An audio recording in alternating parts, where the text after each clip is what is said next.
Hello friends. मी कोकणवरून आणला होता खजिना. तो मी आज तुम्हाला दाखवते.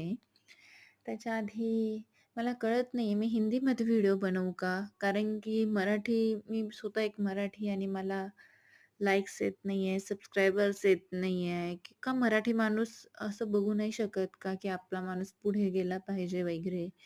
मी बघते हिंदी जे व्हिडिओ बनवतात त्यांना खूप लाइक्स येतात, खूप सबस्क्रायबर्स येतात आणि हे सर्व मराठी लोकं करतायत कारण की मी त्यांचे कमेंट पण वाचते.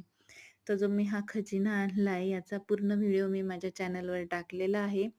याचं मी कुठून कसं कलेक्ट केलंय हे तुम्हाला म्हणजे कुठे कामात येईल हे पण मी त्या व्हिडिओमध्ये सांगितलेलं आहे आणि तुम्ही मला कमेंट करा मी कसे व्हिडिओ बनवू, मी काय टाकू, काय बोलू, कोणती लँग्वेज बोलू की मला व्ह्यूज येतील, मी कोणती मोबाईल वापरू. थँक